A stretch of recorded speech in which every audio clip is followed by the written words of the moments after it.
4 juin 2025, le président Donald Trump venait de décréter une loi suivant laquelle 8 des pays africains ne devraient plus avoir accès sur le sol américain à partir du lundi 9 juin.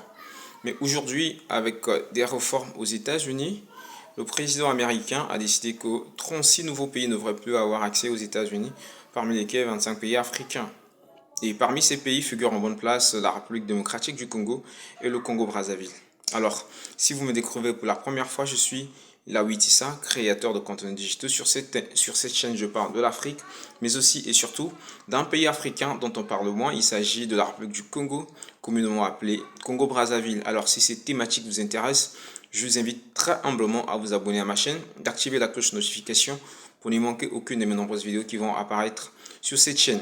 Alors, tout en début de cette vidéo, je disais qu'il y a 36 nouveaux pays dont le président américain Donald Trump a décidé à ce que les ressortissants de ces pays n'aient plus accès aux États-Unis, parmi lesquels 25 pays africains figurent en bonne place: l'Angola, le Burkina Faso, la Côte d'Ivoire, le Cameroun, le Gabon, la Guinée équatoriale, le Sao Tomé et Principe, le Sénégal, le Niger, le Nigeria, ainsi que bien d'autres pays.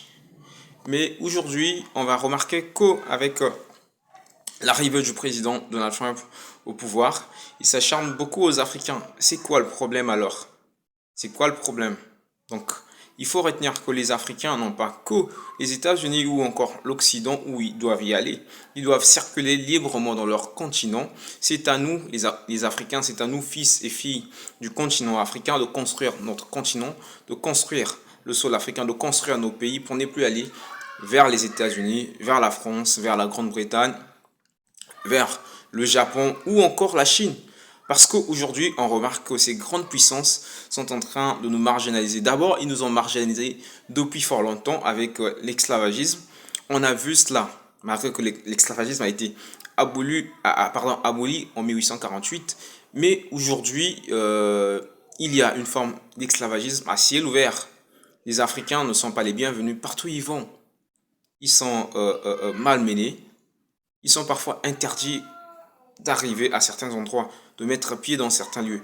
Mais il est temps pour nous les Africains de rester chez nous. Il est temps pour les Africains de construire notre pays, notre continent. Il est temps pour nous les Africains d'investir sur notre sol, sur nos ressources humaines, sur nos ressources naturelles, sur le continent africain, construisant ensemble notre continent et ayant la libre circulation dans notre continent africain.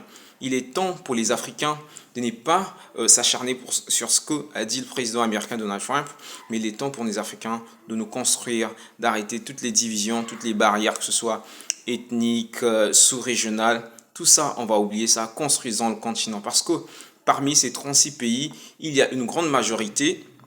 On remarque les pays africains, les 25 pays africains.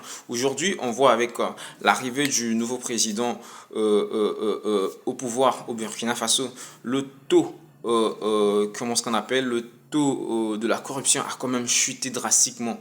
Mais le président Donald Trump pense toujours que ces pays sont des pays corrompus. Aujourd'hui, on peut considérer le Sénégal comme étant faisant partie du top 15 des pays les moins corrompus peut-être d'Afrique.